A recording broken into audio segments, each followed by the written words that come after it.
땜질 처방일 수도 있습니다. 불법 그러면 범죄자?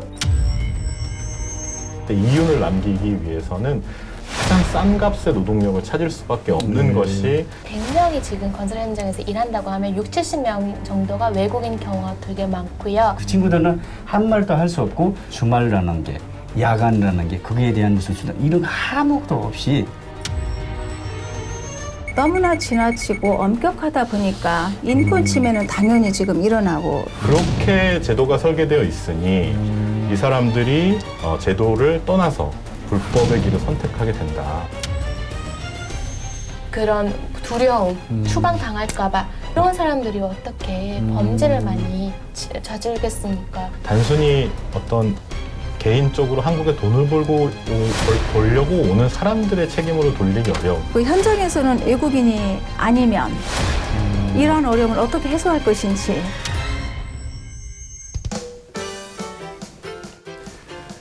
여러분 안녕하십니까?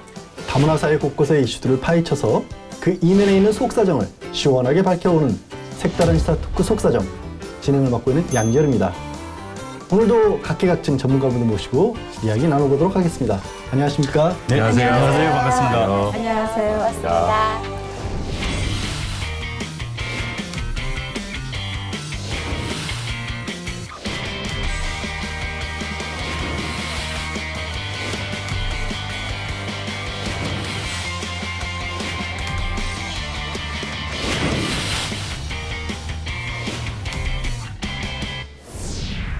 최근 불법 체류 외국인이 급속도로 증가하면서 법무부가 집중 단속에 나섰다고 합니다. 사회적 문제를 일으킬 뿐만 아니라 국내 일자리까지 잠식하고 있다는 이야기인데요. 이번 단속 강화에 대해 찬반 여론이 거세게 일고 있습니다. 먼저 어떤 내용인지 화면으로 만나보시겠습니다. 지난 2일 법무부는 불법 체류자 집중 단속과 더불어 잦은 출국 기간을 시작한다고 밝혔습니다. 특히 건설업 분야의 불법 취업자는 우리 국민의 일자리까지 잠식하고 이외 불법 체류자들 또한 유흥 등 풍속저해 업종으로 확산하고 있어 사회적 문제가 되고 있다는 것인데요. 이번 단속을 10월 한 달 동안 계도 기간을 거치고 특히 건설업 불법 취업자는 11월부터 원스트라이크 아웃제를 적용해 합법 체류 외국인이라 하더라도 1회 적발 시 바로 출국 조치한다는 내용입니다. 이를 두고 일각에서는 불법 근절에는 공감하지만 내국인 고용난 속에서 현실을 무시한 단기 땜질 처방이라는 지적도 나오고 있습니다. 불법 체류 외국인이 급속도로 증가하면서 사회 문제로 번지고 있는 불법 체류자와 불법 취업 문제. 과연 어떤 대책과 대안이 필요한지 오늘 속사정에서 파헤쳐 보도록 하겠습니다. 이 불법 체류 외국인 문제, 이게 마치 동전의 양면 같은 거라서 이 경제적 관점에서 보는 때하고 인권적 관점에서 볼 때 많이 달라질 수 있는 그런 민감한 주제 아니겠습니까? 먼저 법무부 발표 내용을 보면 일단은 불법 체류 단속을 강화한다 그런 얘기죠? 그렇습니다. 이제 특히 그 건설 업계라든가 이런 부분에서 지금 상당히 많이 그 이러한 부분에도 동의를 하면서 그 국내에 있는 그 노동자들의 일자리를 지금 잠식하고 있다 이렇게 하는데 그 말씀하신 바와 같이 사실은 이게 그 땜질 처방일 수도 있습니다. 사실은 그 현장에서는 일할 노동자가 없어서 어려움을 겪고 있고요. 근데 또 그 불법 체류자들을 고용해서 지금 건설 현장을 유지하고 있는 것이 사실인데 상당히 어려움이 있지요. 그래서 그 현장에서는 외국인이 아니면 이러한 어려움을 어떻게 해소할 것인지 이 고민도 굉장히 크다라고 얘기를 들었습니다. 일단 지금 현장에서는 고민을 하고 있는데 또 반대로 이거 단속을 해야 된다는 얘기는 뭐 어떤 얘기를 하냐면 결국에는 그런 일이 자꾸 반복되니까 내국인들의 일자리까지 빼앗는 거 아니냐 이런 얘기들도 나오고 있거든요. 먼저 이야기 시작하는 부분이니까 얼마나 심각한 상황인지 통계를 조 변호사님이 좀 알려주시죠. 네, 그 통계 전에 이제 용어에 대해서 조금 간단하게 네네네. 좀 의미를 좀 살펴볼 필요가 있는데 이제 법무부에서는 이제 불법 체류자 통계를 발표하고 있는데 이제 유엔이라든가 국가인권위원회에서는 이제 체류자 앞에 불법이라는 거 말을 붙이는 것이 조금 인권 침해적이다라고 해서 이제 외국인 등록이 되어 있지 않은 사람들, 그래서 이제 미등록 이주민이라는 표현을 좀 쓰고 있기는 합니다. 그런데 네. 이제 공공기관에서 미등록 이주민 혹은 불법 체류자, 법 밖에 있는 이주민들에 대한 정확한 통계 자료가 나와 있지는 않습니다. 다만 이제 법무부에서 체류 자격이 없이 계속 체류하고 있거나 체류 기간을 도과한 사람들을 좀 모아서 불법 체류자 통계라고 좀 발표하고 있는데요. 2018년 8월 기준으로 한 30만 명 정도 됩니다. 이제 조금 우려스러운 부분들은 저희가 이제 2017년하고 2018년 통계를 봤을 때 한 10만 명 정도 증가하고 있는 부분이 있어서 법 밖에 있는 이주민들의 숫자가 좀 많아지고 있구나라는 부분은 좀 우려스러운 부분이긴 한데 지금 국내 체류하고 있는 외국인 이주노동자 혹은 이주민들이 한 200만 명 정도 되는 것이거든요. 그래서 그 전체 규모에 비해서 매우 높은 수준은 아니다라는 게 이제 저의 생각입니다. 어쨌든 신 회장님 경제적인 네. 이유가 가장 크겠죠. 이분들 어떻게 보면 불법 체류 혹은 미등록 체류를 하신 분들이. 맞습니다. 아무튼 한국에 와서 좀 본국보다는 그 약간 그 월급이라든가 이런 급여가 높은 상황에서 이제 돈을 좀 벌어야겠다. 경제적 욕구인데요. 사실은 한국도 이 욕구가 매우 필요합니다. 앞서에서도 말씀드렸듯이 우리 건설 인력, 우리 3D 업종이라고 하지 않습니까? 사실은 노동자를 찾기 힘든 건설 현장에 이들이 투입이 되고 있고요. 농촌의 생산 현장도 거의 마찬가지입니다. 그래서 이제 이러한 것을 지금 정부가 강력 단속을 해서 이제 규제하겠다. 이 또한 매우 잘못됐다 이런 생각은 하지 않지만 그러나 전체적인 어떤 국가가 져야 할 책임을 사실은 이런 그 이주 노동자들에게 이제 전가하는 그런 경우가 지금 되고 있습니다.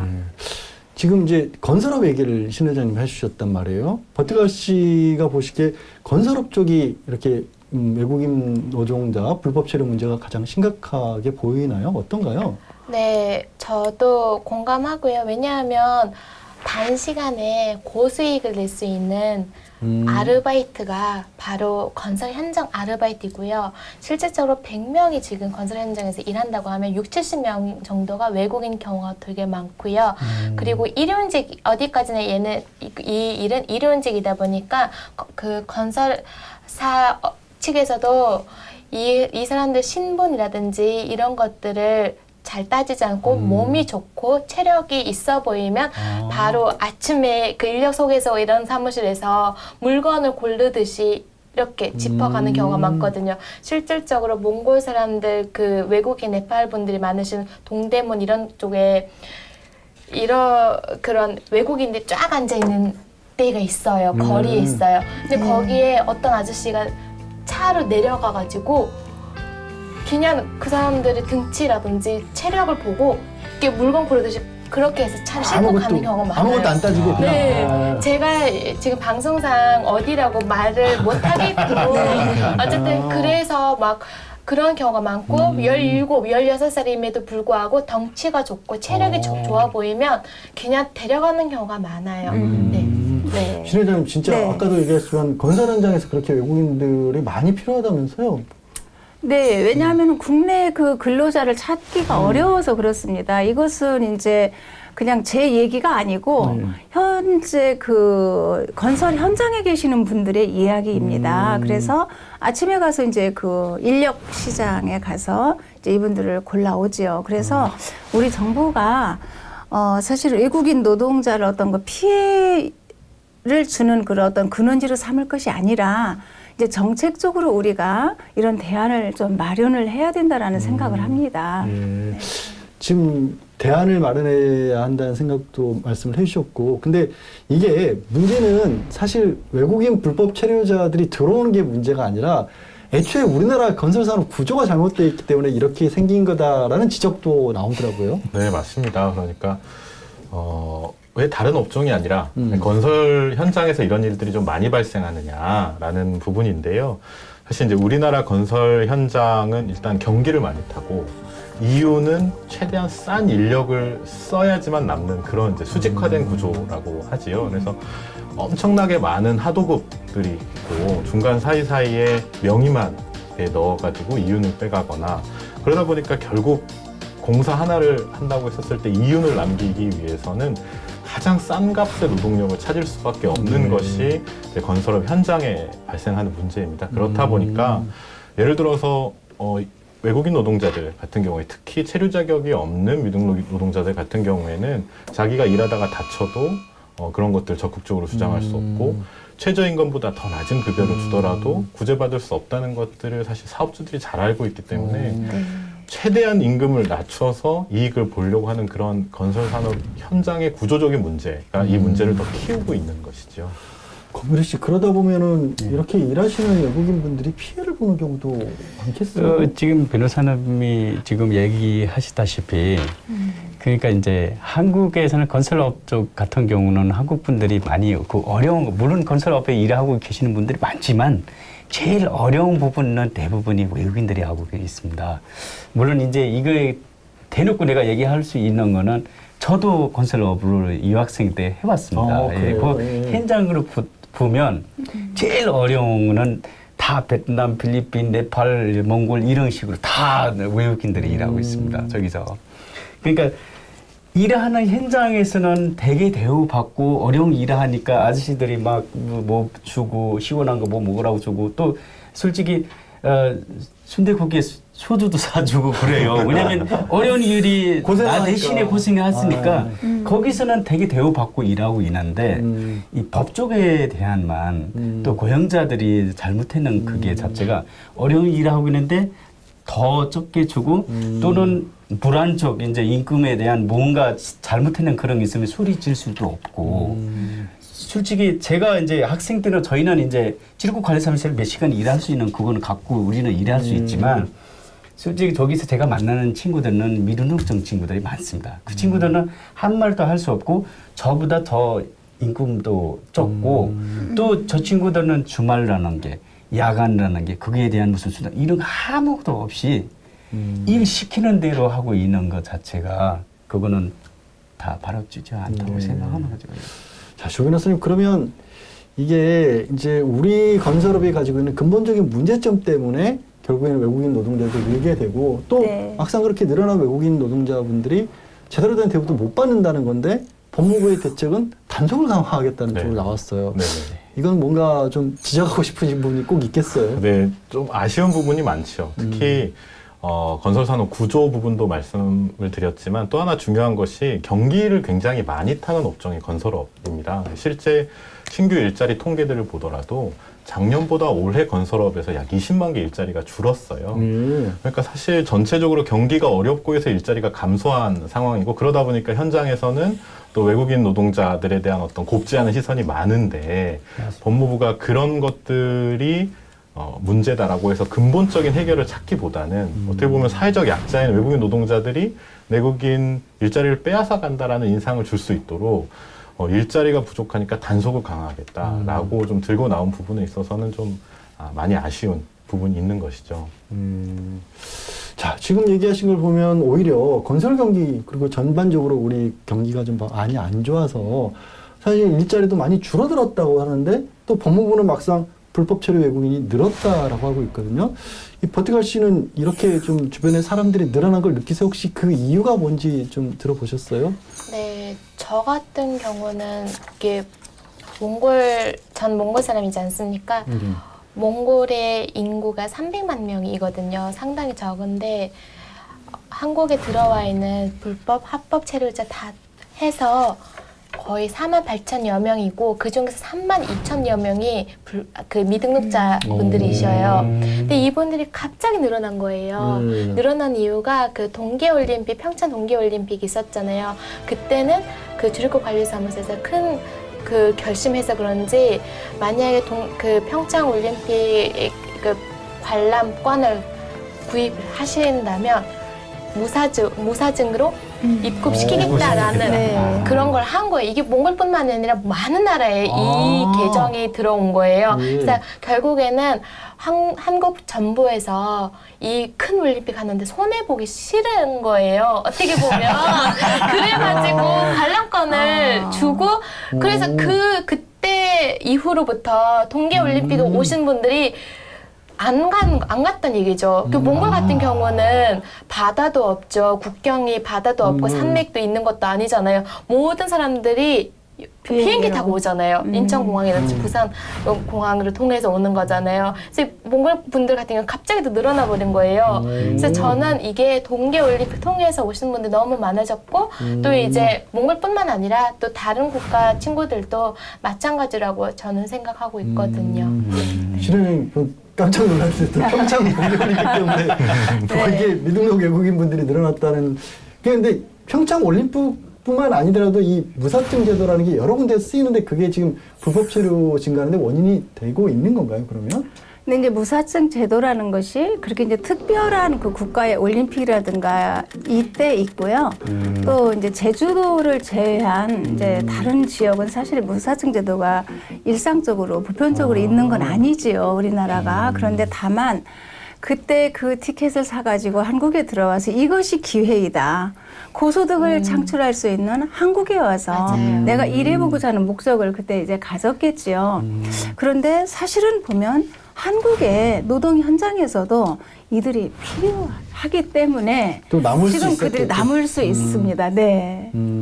그래서 무사증 제도를 이렇게 뭐 악용한다 이거보담도 그럼요. 어떤 측면에서는 우리 한국 사회가 이것이 필요하기 때문에 그래서 하다못해 티켓을 팔아서도 우리가 올림픽에 흑자를 이제 낸다라든가. 물론 그런 네. 제대로 들어와서 이 미등록증 되는 것도 있는데 근데 한국이란 이게 그 맺는 거 그 협상하는 거 있어요. 90일 동안 네. 비자 그냥 입국 비자로 받아가지고 오는 나라들이 몇 나라가 단기로? 있거든요. 양기로.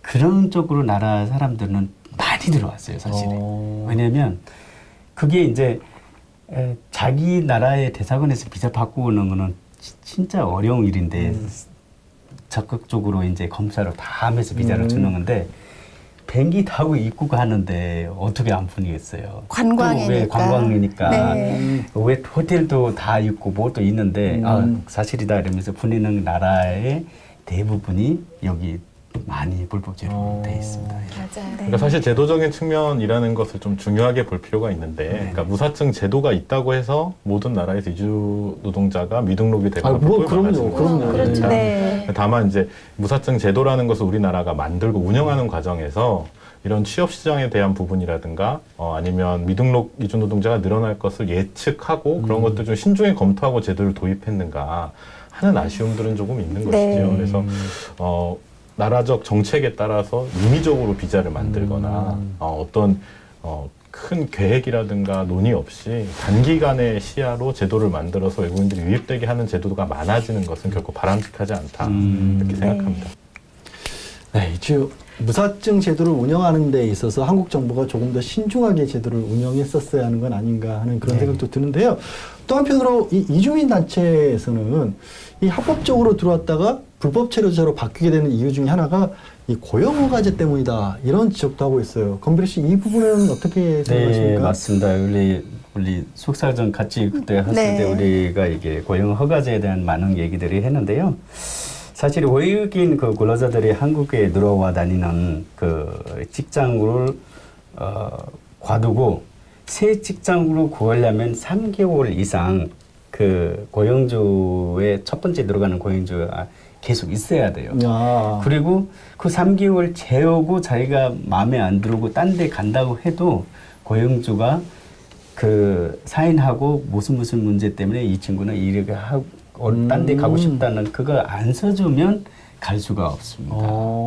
그리고 그런 거 문제 때문에 이 친구들이 억지로 일하다가 잘못했다가 그냥 저기서 도망가가지고 미등록주로 되는 분들도 있고 또는 이제 이 그 3개월 안에 또 어디 가서 만약에 선주다 그래도 딴 그 직업으로 자기가 찾아야 돼요.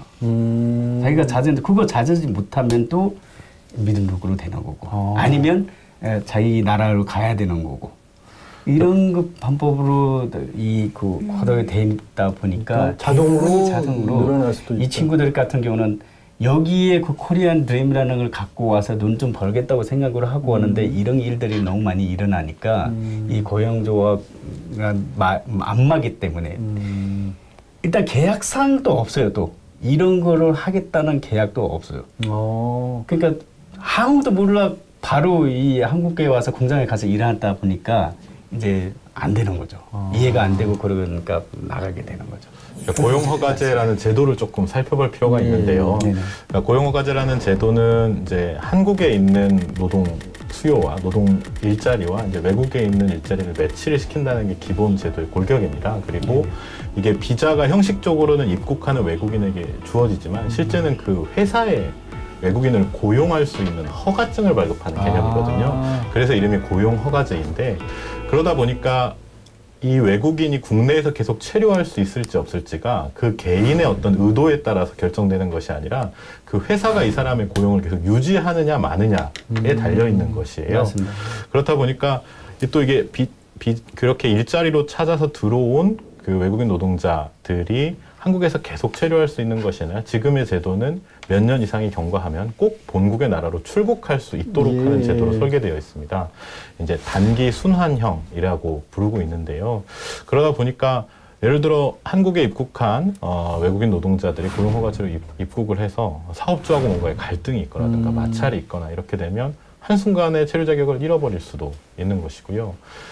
지금 상황에서는 이제 3년을 1차적인 기한으로 하고 더 근로를 하기 위해서는 이제 한국어 시험을 통과하거나 아니면 성실한 근로자로 인정을 받아야 하는데 말이 조금 낯설죠. 성실 근로자라는 표현이 쉽게 말해서 사업주 입장에서 이 사람을 계속 고용할 수 있게 하는 조건을 만족시켜줘야 맞아요. 된다는 겁니다. 근데 이게 아시겠지만 아르바이트만 하더라도 사장님하고 싸우는 경우들이 굉장히 많고 또 외국 인력들이 일하는 현장이라는 것이 굉장히 열악한 3D 업종들이 많기 때문에 사업주가 예를 들어 야근 좀 더 해 아니면 계약이 없지만 며칠 더 나와 이런 이야기를 했었을 때 해당 외국인 노동자가 싫어요 라고 이야기할 수 없게 되는 거예요. 만약 그렇게 됐을 때 이 사람 계속 고용하고 싶지 않아 이러면 이 사람은 한국에 가면 최대 뭐 5년 길게는 한 번 더 뭐 9년 이렇게 있을 거라고 생각하고 왔다가 넌 성실 근로자 아니니까 3년 있다가 다시 본국으로 돌아가 네. 이렇게 된다는 거죠. 그렇게 제도가 설계되어 있으니 이 사람들이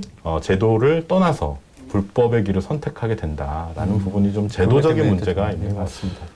근데 한국에서 시험 굉장히 어려운 시험 쳐서 들어가는 회사에 들어가도 회사 사장님하고 갈등 때문에 못 견디고 나오는 경우도 얼마나 많아요. 근데 네. 3년 동안 뭐 그러면 뭐 이렇게 싫어도 싫은 소리를 못 하고 있어야 성실 근로자가 될 수 있다는 그런 게 거죠. 진짜 정말 네. 어떻게 보면은 이게 그 평등한 계약이 절대 될 수 없는 조건인 것 네. 같은데 이게 네. 문제가 많네요, 회장님. 많죠. 지금 변호사님 말씀대로 직종 변경도 되지 않거든요. 예. 내가 선원으로 들어왔으면 나는 선원으로만 계속 취업을 또 해야 하는 이러한 어려움들이 있는데요. 그 성실 근로자, 사실은 입이 있어도 좀 말을 하지 않고 보고도 좀 못 보아야 하고 이제 좀 상당히 얌전해야 한다, 말을 잘 들어야 한다, 이제 이러한 이제 그 사업주들의 이제 이야기인데요. 그래서 일로 근로자들을 어떤 거 합법화하기 위해서 만든 게 이제 그 제도가 그 고용허가제인데요. 너무나 지나치고 엄격하다 보니까 인권 침해는 당연히 지금 일어나고 있고요. 합법적으로 국내에 들어왔다 할지라도 이 근로자들이 지금 미등록자로 이제 불법 체류자로 지금 전락하게 된 상황이죠. 그러니까 지금 회장님의 말씀대로 지금 어업나 이 농촌들에서 일하는 분들은 어업으로 오시니까 어업만 일해야 되고 네. 농촌으로 이제 나오니까 농촌만 일해야 돼요. 바꿀 수가 없더라고요. 아니 지금 어떤 지역은요, 예, 예. 이렇게 농사 지으면서 이게 바다도 가까워서 양쪽 다 하는 그런 예. 그 지방도 많은데 그러면 거기서도 그러면 거기서 절대 안 되는 거예요? 맞습니다. 네. 아니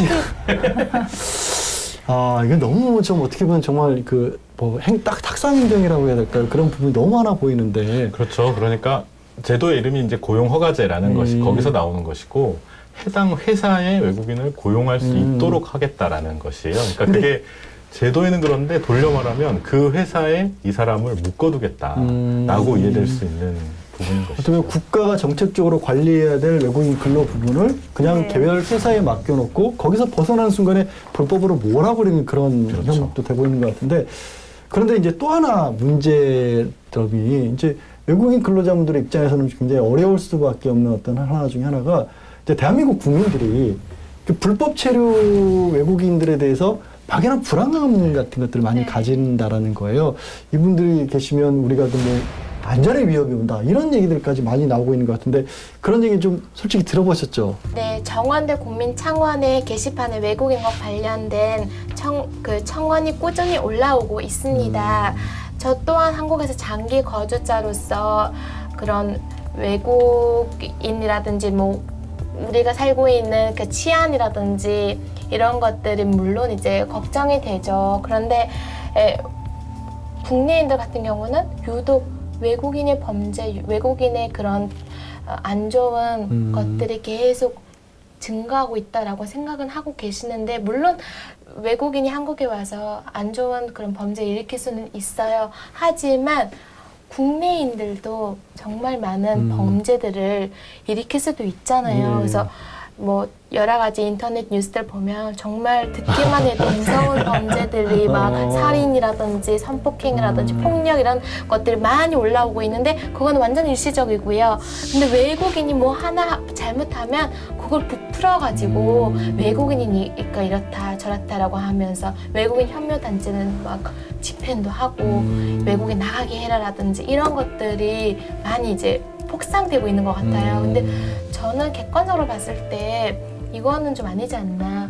사람은 사람이지 그 사람이 외국인이라서 범죄 저질렀다, 일반인이라서 범죄 저질렀다 이렇게 판단하지 말고 그냥 그렇다고 해서 우호하는 것도 아니고요. 그냥 외국인이니까 이렇다는 그러한 그런 잘못된 네, 선입견은 잘못된 선입견을 좀 없앴으면 좋겠어요. 네. 주은혜사님 이게 왜 뭐 이런 어떤 선입견이라고 할까 막연하게 외국인 분들이 범죄를 많이 일으킬 것 같다 이런 통계상으로는 사실 그렇지도 않은데 왜 그럴까요? 일단 막연하게 느끼는 불안감이 좀 크고 또 제대로 된 어떤 통계 정보라든가 이런 것들이 아직 좀 모르시는 부분들도 좀 있는 것 같아요. 실제 통계 자료들을 보면 이제 국가에서 조사한 결과에 따르면 외국인의 범죄율은 내국인의 절반 정도 수준이고 또 미등록 혹은 불법 체류자의 범죄율은 그의 절반 정도 수준이라는 것이거든요. 그런데 불법 체류자 이런 이름을 들었을 때 이제 국민들이 느끼는 좀 막연한 공포감들이 있는 것 같아요. 아무도 모르는 사람 같은.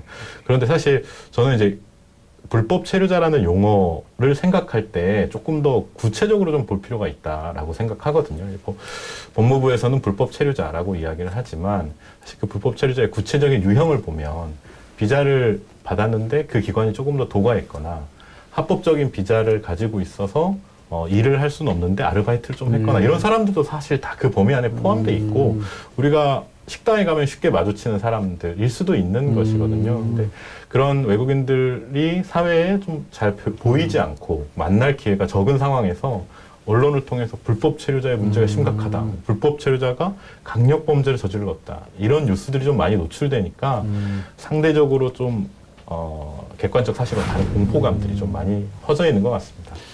사실 이제 저도 이제 변호사로서 일을 하다 보면 뭐 외국인 분들 아니라 우리 국민들이 불법이라 그러면 무조건 형법 뭐 이거 네. 범죄 이쪽하고 연관을 시키는 것 같아요. 그러니까 계약만 위반을 해도 사실 불법이 될 수 있는 건데 네. 불법의 범위가 굉장히 넓은 건데 불법 그러면 범죄자 이런 식으로 연결을 시키는 경향이 네. 있어서 그 불법 체류자란 말 자체가 좀 영향을 또 끼치는 것 같아요. 네, 그래서 우리 맞습니다. 네. 신 회장님은 불법 아니다 미등록 체류자자 이렇게 네. 계속 쓰자고 또 주장도 하고 계신데 근데 이제 회장님 네. 이제 제가 이제 시 회장님 말씀 꺼낸 김에 네. 막상 단속을 하려 그래도 단속하는 것 자체도 또 그렇게 쉬운 일은 아니라면서요.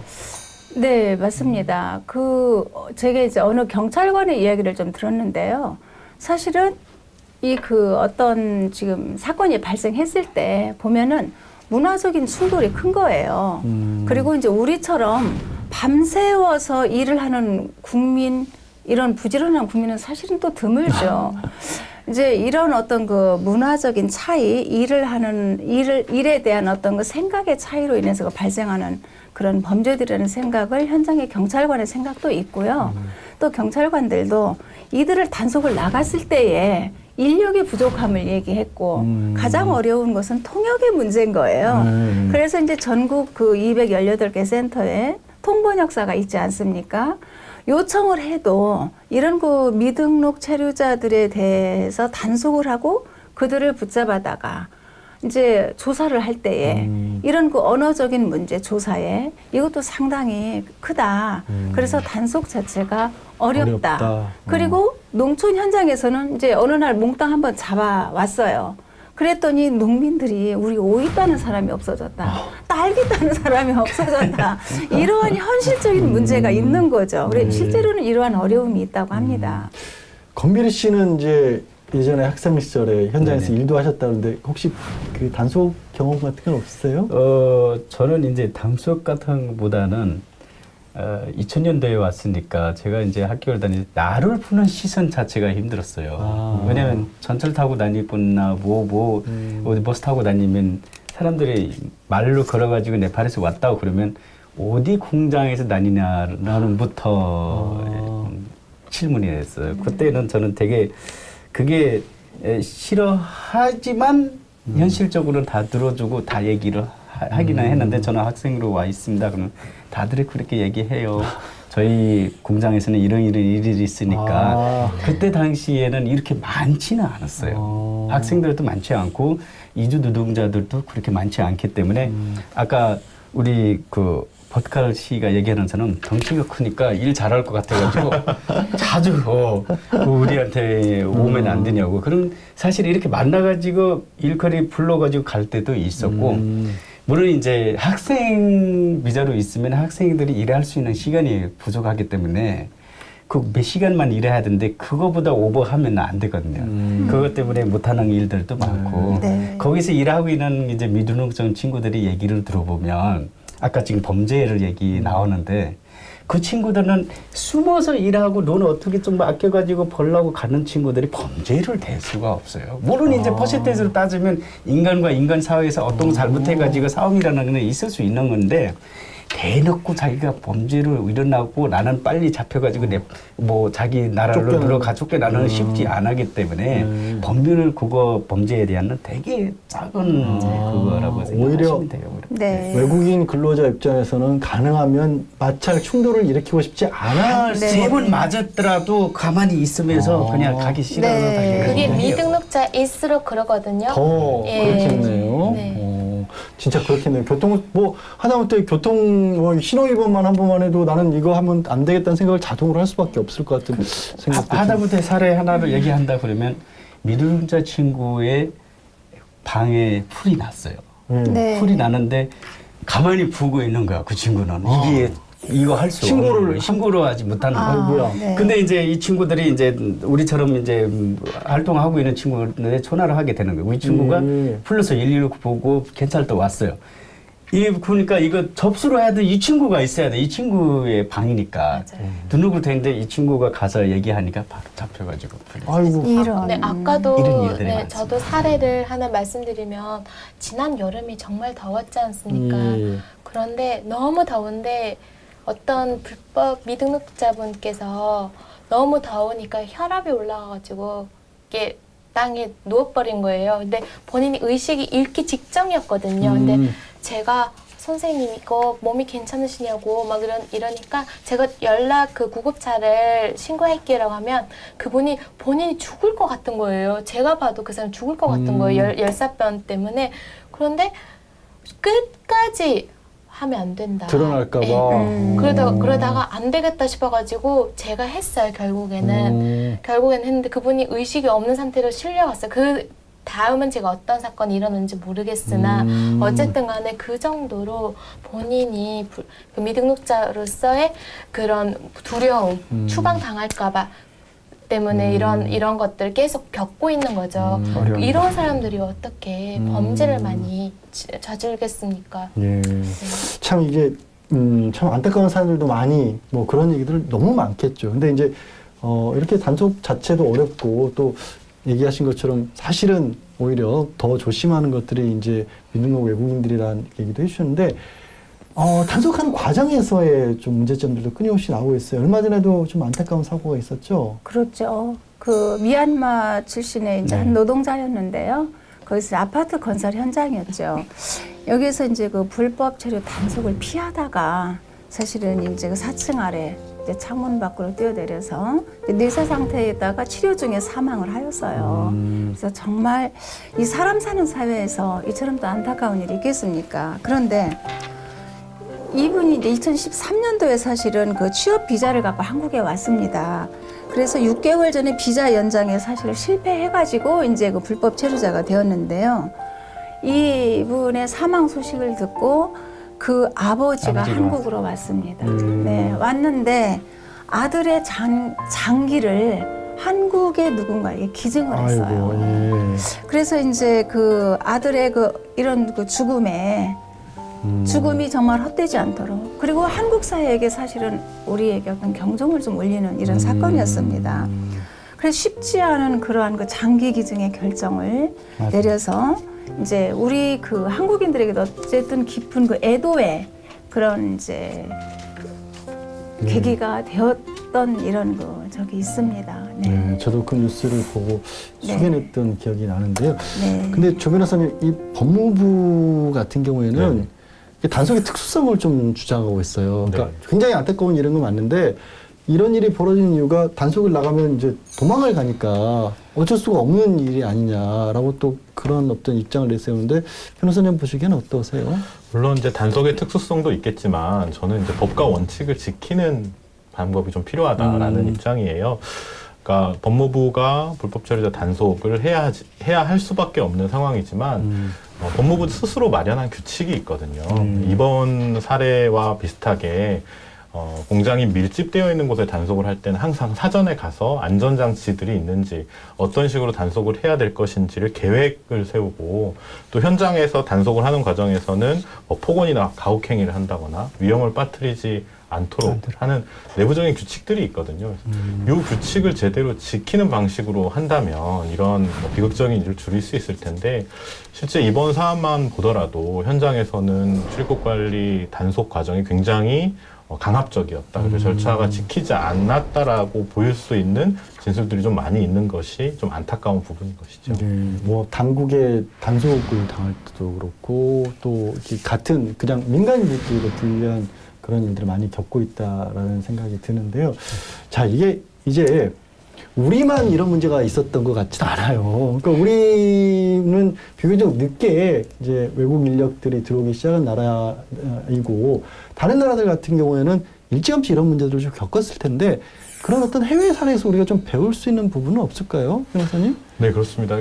사실 이제 우리나라는 이민 국가가 된 지 많지 않은 역사를 가지고 있고, 미국이라든가 해외 이제 이 일찍이 이민 나라들이 되었었던 나라들의 좀 사례들을 참고할 필요가 있는데요. 사실 출입국 정책이라는 것은 이제 강경책과 온건책이 함께 존재해야 합니다. 그래야 서로도 효과를 볼 수가 있는데요. 예를 들어 필요한 경우에는 단속도 할 수 있는 것이죠. 절차에 따라서. 그리고 단속 과정에서는 단속한 이후에 강제로 그 나라로 보내는 이런 강경책들도 필요할 수 있습니다. 근데 그와 함께 이제 온건책도 굉장히 중요한데요. 온건책은 다시금 자발적으로 법내로 들어올 수 있는 절차. 예를 들어서 지금은 비자가 없지만 한국에 오랫동안 살아서 한국과의 생활적인 밀착도가 매우 높고, 또 단순히 비자가 없는 것뿐이지 한국에서 체류하는 데에 어떤 소양이라든가 우리나라의 법 질서를 위배하지 않을 것 같은 그런 부분들이 검증이 된다면 다시금 합법화될 수 있는 그런 부분들도 열어줘야 되는 것이고, 또 하나 중요한 것이 이제 우리나라도 부분적으로 시행하고 있긴 하지만 본국으로 돌아갈 수 있을 때 본국으로 돌아가기 편한 절차들을 좀 마련해 주어야 합니다. 법 밖에 있는 이주민들이 이제 한국에서의 생활을 정리하고 본국으로 돌아간다라고 했을 때 불편함이 없이 바로 돌아갈 수 있도록 하는 절차들, 그래서 다시 입국을 하거나 합법적으로 비자를 받아서 한국에 들어올 수 있는 이런 일련의 강원책이 서로 조화가 이루었을 때 가장 정책적 효과도 높고 미국 등록 이주민 숫자도 굉장히 줄어드는 게 이제 세계적으로 밝혀진 사례거든요. 요즘 이제 그 외국인 근로자와 관련해서 좀 세계적으로도 유명해진 나라가 미국 아닌가 싶어요. 트럼프 대통령 이후에 미국 사례는 어떤가요? 지금 미국 쪽의 트럼프 같은 경우는 미등록종 분들은 다 강제 처방받는 이런 식으로 얘기하고 있지만, 뭐 오바마 때는 또 단속은 그렇게 많이 강하게 하지 않고 외국인 불법들이 잘못하는 법률 제작하는 분들만 강하게 잡아가지고 보내주면 되는 거 이런 식으로 하고 있지만, 그리고 한국 같은 경우는 너무 무리하는 단속 때문에 지금 많은 일들이 생기고 있거든요. 얼마 전에 지금 이게 미얀마 사건뿐만 아니고 그 외국인 유학생을 물법 체류로 그거를 하면서 이 친구를 막 폭행하고 이게 이 같은 친구 당연히 친구가 뭐 휴대폰으로 찍어가지고 그거 엄청나게 이슈가 됐거든요. 그때 당시에 이제 외국인 이주민 민간 그 분들이 저도 가서 같이 활동을 했었거든요. 만나가지고 이 그 질거 관리 사무소를 가서 우리가 시위가 했어요. 네. 근데 그분들이 그만큼 잘못했는 게 인정하면서 사고까지 받았었고 이러한 사례들이 너무 많고 또 2007년 후에 단속 중에서 죽는 사람들만 하면 한 9명 정도 됐어요. 이렇게 단속이 너무 무리하게 단속하는 경우일 때. 그런 거를 하면 딴 나라를 비교하는 거면 저런 식으로 이렇게 물어보지도 않고 같은 인간인데 막 폭행하는 거는 별로 없거든요. 근데 몇 명의 이런 일들이 아까 우리 번다가 씨가 얘기하는 것처럼 저도 이제 한국에서 결혼하고 한국에서 살고 있는데 우리는 한국으로 사랑하고 있지만 같은 이주민이라서 그 이주민들한테 하는 거 보면 이게 인간답지 않은 행동이 아닐까 싶을 때도 있습니다. 예, 그거는 거 좀 고쳐줬으면 좋겠다고 생각합니다.